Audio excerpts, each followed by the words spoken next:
For the last 22 years, Cravedog has been one of Portland's primary sources for locally based band merchandising. It's a one-stop shop for promo, apparel, and more, and it turns out they're major fans of metal. This is Gritty Birds. My name is Jenny Wren Stotrup. I'm an artist, producer, and podcaster based out of Portland, Oregon.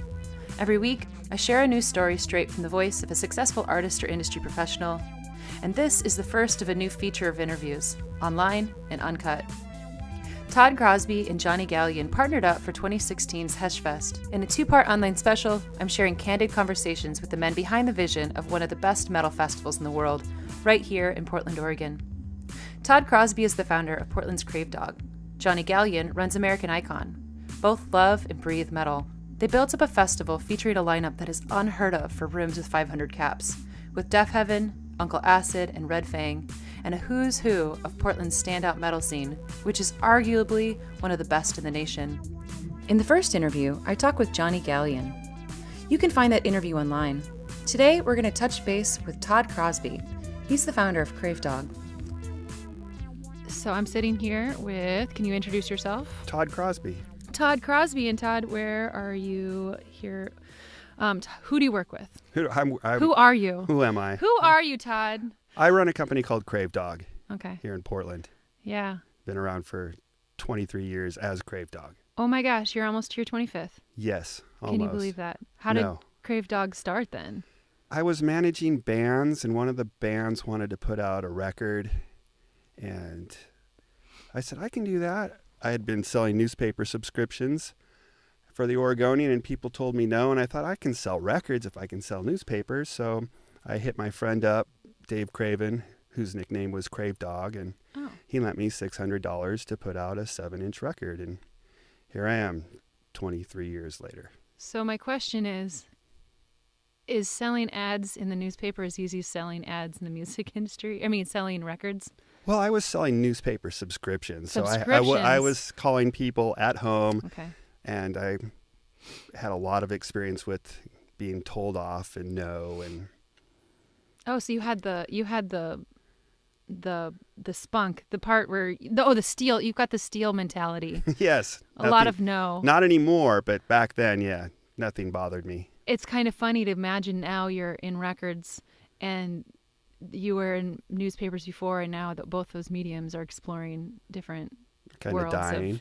Don't say dying, but I do know what you mean. Yes, it's hard to make money in them. Yes. Yeah. Yes. So this is the second part of a conversation, and I talked with Johnny a couple weeks ago. Yes, what a character.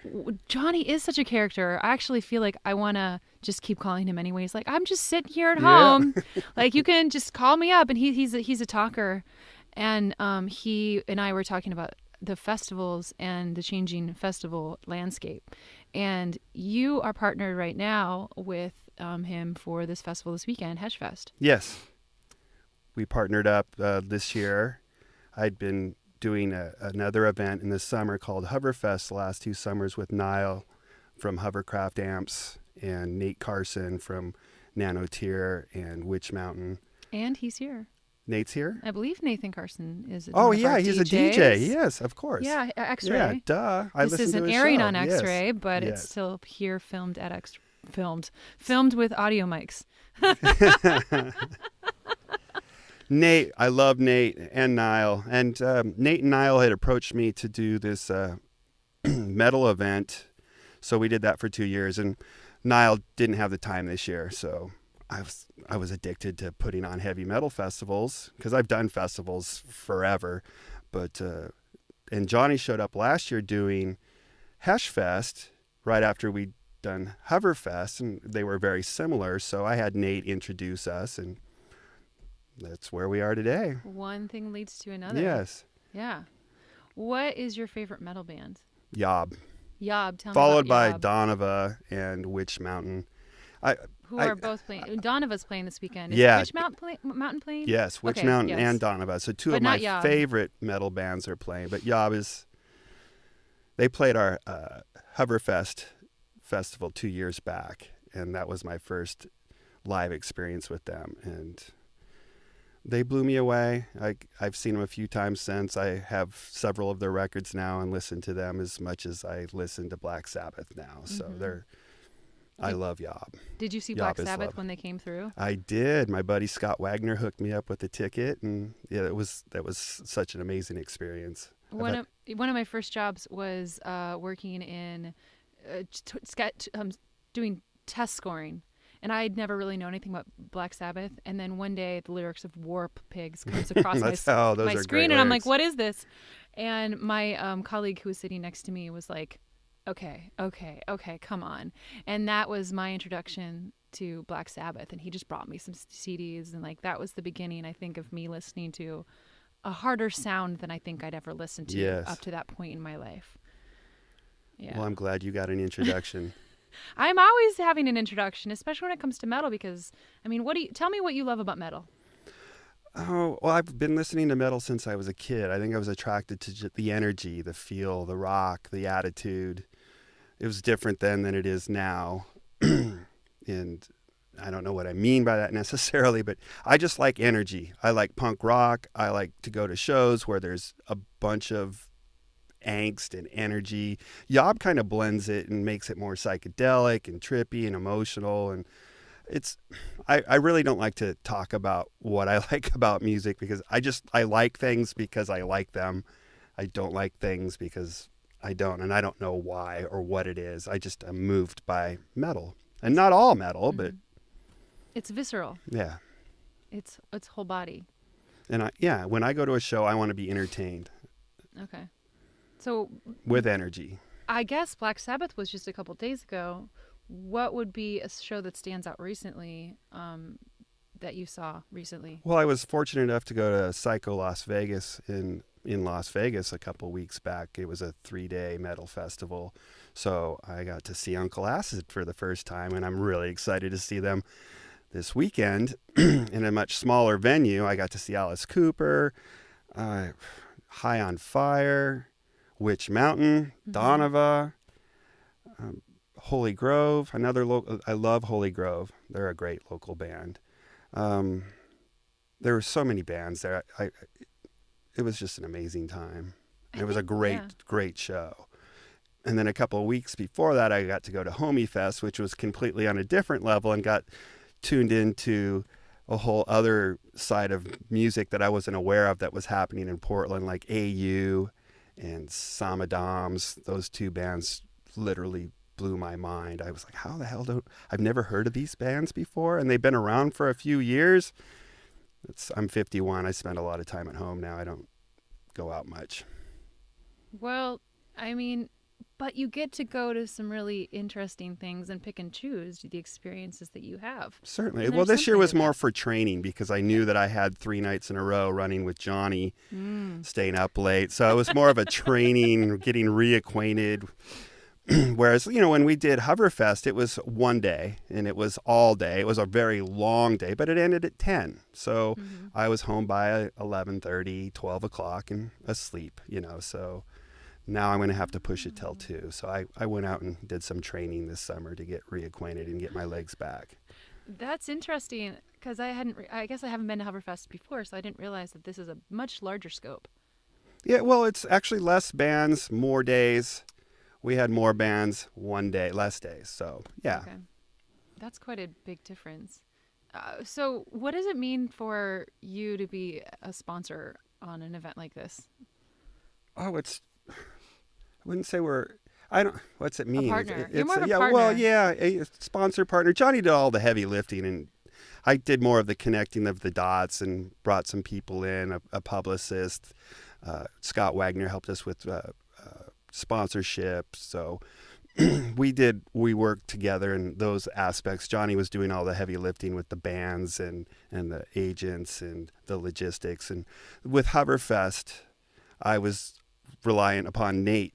He was the tastemaker. He was the one that had all the connections to the band. So he put the bands together. I dealt with all the permits in the city and the fire department and advertising and things like that. So for me, it means that I got to keep working in this circle of metal, which I love, and getting to put on another show that wasn't going to be available until Johnny accepted my phone call. And so it means a lot to me, and I'm excited to be a part of it. And I think Johnny's done an amazing job with this lineup. I'm really excited. So it means a lot. It's really impressive once you look at the whole spectrum of it. And also, I think one thing I was thinking of a little bit ago when you mentioned all these Portland bands, I think it is very interesting that there's such a huge metal community here in Portland. And I feel like some of that can definitely be thrown back to Nate Carson, but I was curious about your opinion of where some of the origins of metal in Portland, as you've been around for 25 years here. Yeah, well, it's definitely blossomed. I mean, metal is, I think Portland's pretty much like one or two in the city, or one or.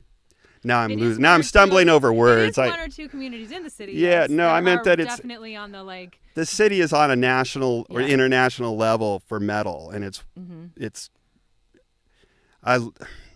Now I'm stumbling. Yeah, who knew? We're like not over in Europe. We're not seeing this strange festival in Norway, or, like taking a look at a lot of the metal communities over there, for example, and to say, oh, Portland, Oregon. Why Portland, Oregon? Yeah. Well, when Cravedog started, it was pretty heavy. I was working with a lot of heavy bands back then.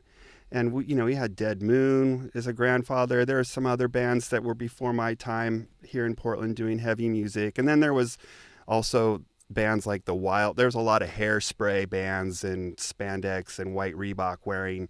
That was pretty big before I had moved to Portland. I was living in Salem and working with a band. I had friends that were working with a band called Wild Dogs, and their drummer ended up being a roommate of mine, and I ended up doing some roadie work for him, and he went on to do great things. And so metal's been in Portland forever, but I think with the advent of internet and digital music and the ability to move things around easier than you could back then, and again, Portland brings the creatives here because we're like the last affordable West Coast city, or we were. Well, we technically still are when you look at the prices of New York and LA and San Francisco. And while it's not what it once was, if you really do look at Chicago or any of those, we are still less expensive. How long that lasts, we'll see. Yeah. Which is hard without the same industry connections, I think, that you don't get if you're in Nashville or you don't get if you're in New York. But it's been interesting to see organizations like Cravedog has built a large presence as far as being able to put out albums and help artists to create that. Yeah. We gave up putting out. Yeah, we quit putting out records in '99 and just focused on helping other people put out records. But yeah. Oh, I didn't know you used to actually be a label. Yeah, that's how I started. Oh, yeah. Okay. Yeah. That's what you were saying. Okay. But yes. in my head, I still imagined that like what you do now, which is help people get their records made after they're done with the studio. Where do they go next? And so, we're like the one-stop shop, so they can come in and get their CDs or their vinyl records, and then we help with merchandise. And that also helps us. We work with lots of restaurants and businesses now that don't need records, and they do.